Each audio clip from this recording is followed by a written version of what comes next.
Hey guys, so basically I'm not a fan of SketchUp. I think it's a very complicated program, so instead of using SketchUp, an alternative program is a program called Blender. It's another 3D modeling software. It's very easy to use. It's free, you can download it online, just Google Blender, it'll be one of the first results. And it's available for both PC and Mac. However, I'm doing this on PC. I don't know if the controls are going to be the exact same for Mac, but they should be very similar. And I've already talked to Larry. He said it's cool if we use a different program. So, as you can see, this is octahedron that I made, and it's open in SketchUp right now. So you can open it back up in SketchUp if you want to. But I'm going to show you how to make it in Blender. So, very first thing we're going to do is open up Blender. It's right here. And the main screen should look something like this. I'm using Blender 2.63. There are newer versions available, so if you just go to their main site and download it, the newer versions aren't too much different. So if I left click, it should either be a blank plane like this, or it might have a cube in the middle. To select objects, you right click on them, and if you want, you can either press delete, enter, or X and enter. Both of those will delete the object. And so, very first thing I'm going to do is show you guys how to use the cameras. To orbit around, you hold Alt and left click. So this allows me to freely move around the plane. Your scroll wheel will zoom, and if you hold Alt and Shift and then left click, then you can pan around. So Alt click is orbit, scroll wheel is zoom, and Alt Shift click is pan. So very first thing we're going to do is add a sphere. This is what we're going to be building. This is an octahedron structure. It's got 6 molecules that are bonded to one central molecule. So it's got 6 bonds and 7 atoms, one of which is in the center. So first thing I will do is add a sphere. Go in the top left hand corner up here. There's a little add button. Hover over the mesh icon, and you can select UV sphere. This is going to add this little shape, and I can orbit around it. This is what it looks like. It's not perfect, and as you can see like the individual little boxes called faces, but we'll be fixing those at the very end. So to move this sphere around, we're going to use the I recommend not using these arrows, just because sometimes they will disappear, and if they do disappear, then you won't know how to move stuff around. So I'm not going to be using those arrows at all. To move stuff, you're going to press G. And this allows you to move it around the screen. To be a little bit more precise with movements, you can move it along axes. So as you can see in the bottom left-hand corner, you'll see red, green, and blue lines that are connected at the center, and they move around as you move your camera. These are the axes, and you can actually see 2 of them on the plane right here. This red line right here is the x-axis. The green line right here is the y-axis. There's also a blue axis that goes vertically. And in this case, I want to move this sphere along the z-axis because I want to move it upward. As you can see, it's a little bit below the plane, so I do want to move it upward. So if I press G, this allows me to grab it. Then you can press Z, and this will move it upward. I'll move this right here. I'll do the same. I'll press G and X this time to get it a little bit closer to this green axis. This is the y-axis. And then if I press G and Y, this will move it along the Y-axis to get it closer to the origin. So this is a pretty good placement. So if somehow it becomes unselected like this, left-clicking will not select it. You must right-click to select stuff. So right now I've got the little center atom, which is right here. I still need to add bonds and other atoms to make the molecule itself. So next thing we're going to do is go back to this add function, go to mesh, and press cylinder. So this is what I'm going to be using for my bonds, but as you can see, it is way too big and it's too fat. So very first thing I'm going to do is kind of get it close to where it should be. This isn't exact. I'm just kind of moving to a general area. So as you can see, it is way too big.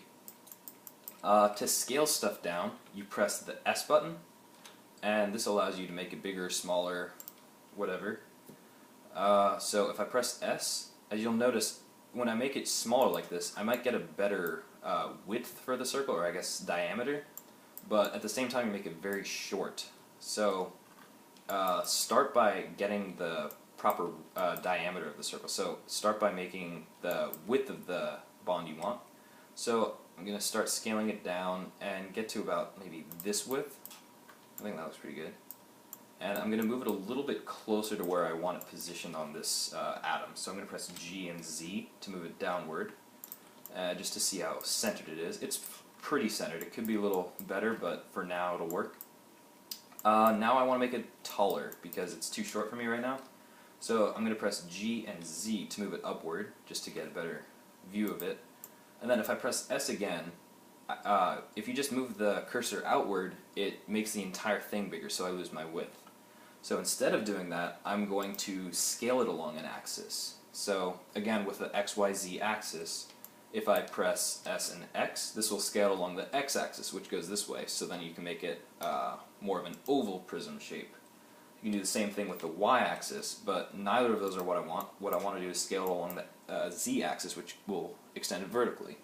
So I'm going to press S and Z. This will scale it like this. And I'm just going to scale it until it is just touching the sphere right here. So now we have one of our bonds. We still need 5 more because based on the original picture it's got 6. So next up we're going to duplicate this cylinder. Instead of having to just add new stuff in, we're just going to duplicate what we have on the screen. Just that way everything stays the same dimensions. It keeps it a little bit more organized. So I'm going to press Shift. Once the cylinder is selected, I'm going to press Shift D. And this is going to duplicate the object, and it'll automatically be attached to your cursor like this. To unattach it, you right click. This will move it back to this position. And if you press G and move it around, you'll see that the original one stays here. This has just made a perfect copy of it. So I want to move this downward to get it to the bottom right here. So I'm going to press G and Z. This will allow me to move it downward. And let me get it positioned so that it's just touching the atom like this. So now basically what we have is we've got the central atom and 2 of the 6 bonds that we need. So next up we're going to add the other 2 bonds, or other 4 bonds. To do that, right click on this bond right here, and while holding Shift, I'm going to also click on the bottom bond. This allows me to select multiple things. So if I press G like this and move it around, you'll see that it's selected both bonds. With both selected, I'm going to press Shift D. This is going to duplicate these, and just like before, it's going to be attached to your cursor so you can move it around and see what we've duplicated. I'm going to right click to get it back to where it was before. And next up, I'm going to want to rotate it. This way I can get 2 bonds that are extending along the x-axis and 2 bonds extending along the y-axis. To do this, we're going to press R. R is the rotating button.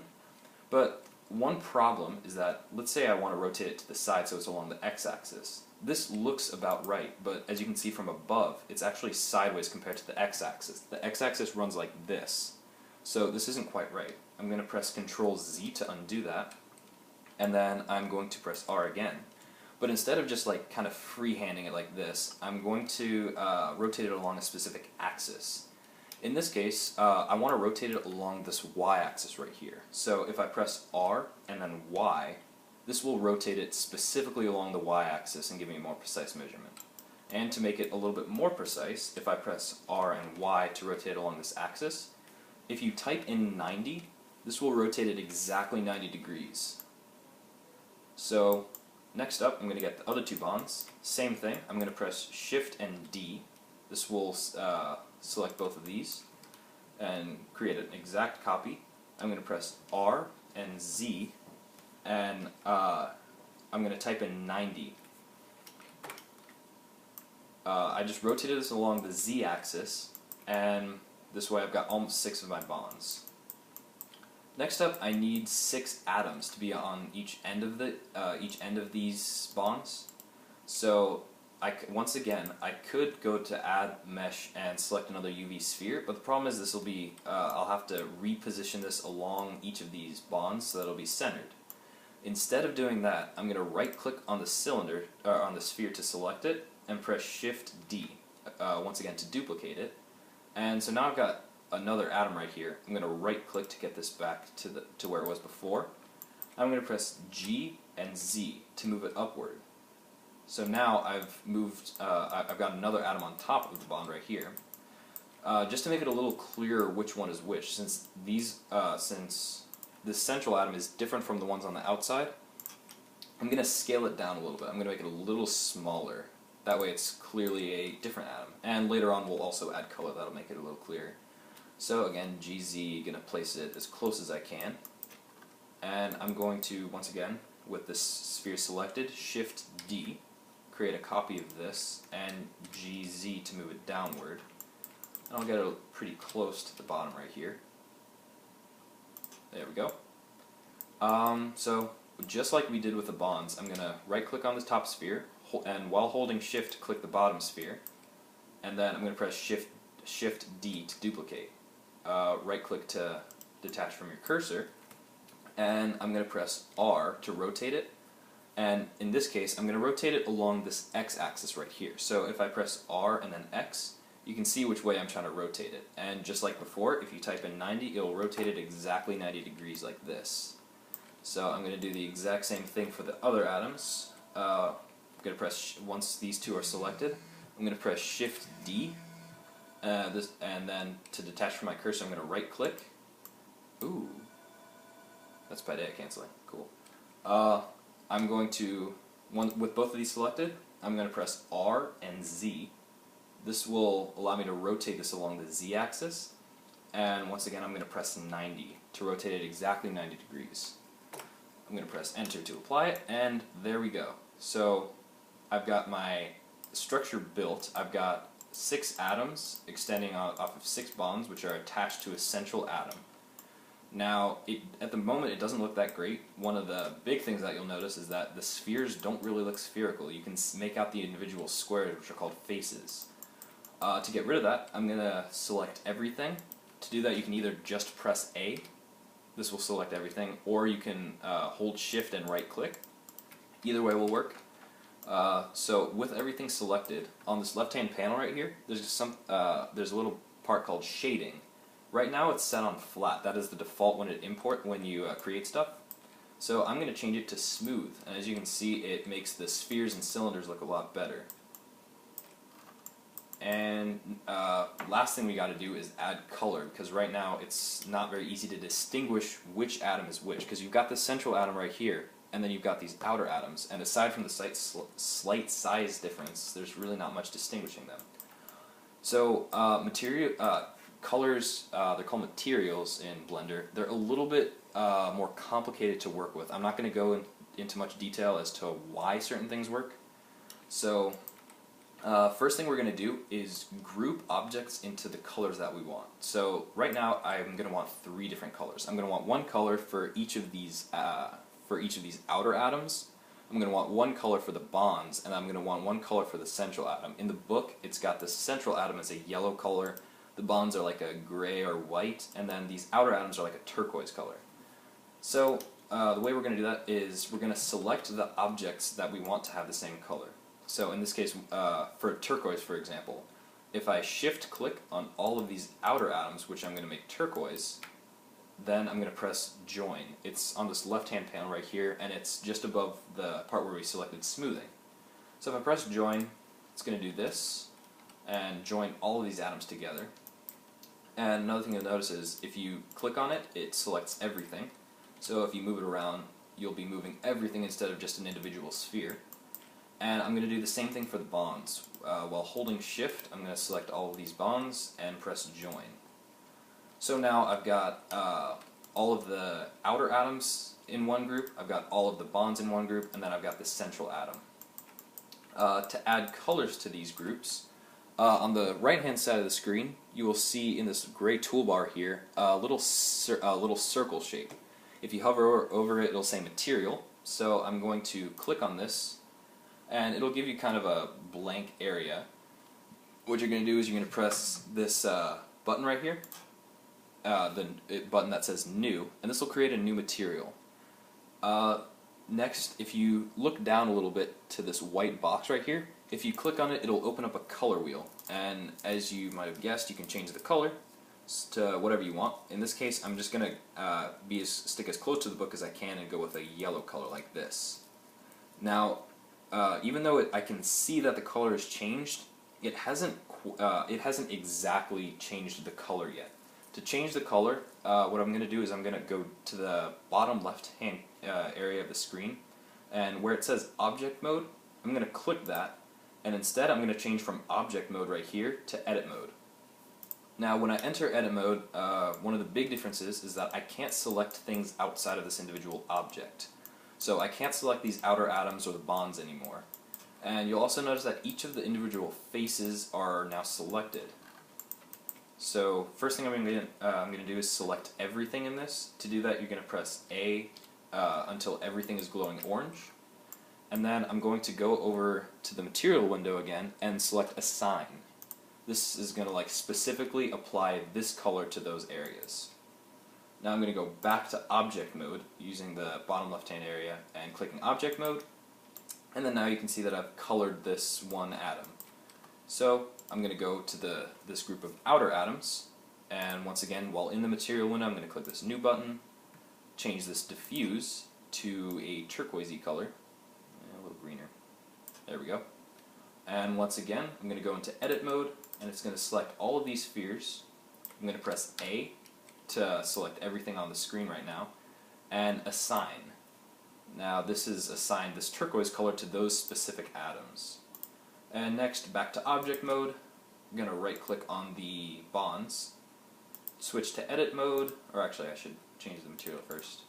Add a new material, right hand area of the screen, and change the diffuse. Let's just change it to gray so that it's clearly something different. Then once again, go to Edit Mode, press A to select everything, and Assign. So now we have the model itself done. So we've got all 6 of the outside atoms, we've got all 6 of the bonds, and the central atom. And based on the diagram, it will look basically the exact same. One thing to note is that you've got to keep the angles appropriate. So in this case, between these 2 bonds, it has to be 90 degrees, and as you can see, I've got that. So final step is if you plan on making all of these atoms in the same file, I recommend you save the entire file. If you want to make these individually, what you can do is make each of these individual atoms and then merge them together in one file. So in this case, I can do both. I can press Save As. You can just save it to your desktop or documents or whatever. You can also export. Once you've finished your model, so once you've either finished this individual model and are planning on closing this window and starting a new one, or if you've created all of the different atom structures, you can go to File, Export, and select. It's usually the first option. It's Collada, and it will export it as a .dae extension. So I'm going to save this to my desktop. Let's call it Test Molecule 2. And now I've saved the file I just made onto my desktop. I can find it right here. And from here you can, I don't think you can submit these files directly through Schoology, but you can probably, you can upload it to Dropbox and send Larry a link, or something similar. I don't know if you have a different file sharing preference or whatever. And the reason you're gonna export it as a Collada file instead of something else like some of the other options, or like a wavefront or an object file, is that SketchUp actually uses Collada files. So I can go into the top left corner of the screen, go File, and select Import, and I can find the molecule I just made. Here it is, Test Molecule 2. And if I click on it, it'll import the model I just made in Blender directly into SketchUp. So instead of having to worry about using tools to make your spheres and bonds and stuff like that, you can just make it through Blender. So obviously this tutorial was pretty long. The process of making these atoms, once you know how, is not that long. It takes about 10 minutes to make a full colored example. So I hope this helps. If you like using SketchUp or think that this tutorial is too complicated, feel free to. This is just an alternative if you're really struggling with SketchUp or find that you don't like the way it works or can't use it or something like that. So hope this helps.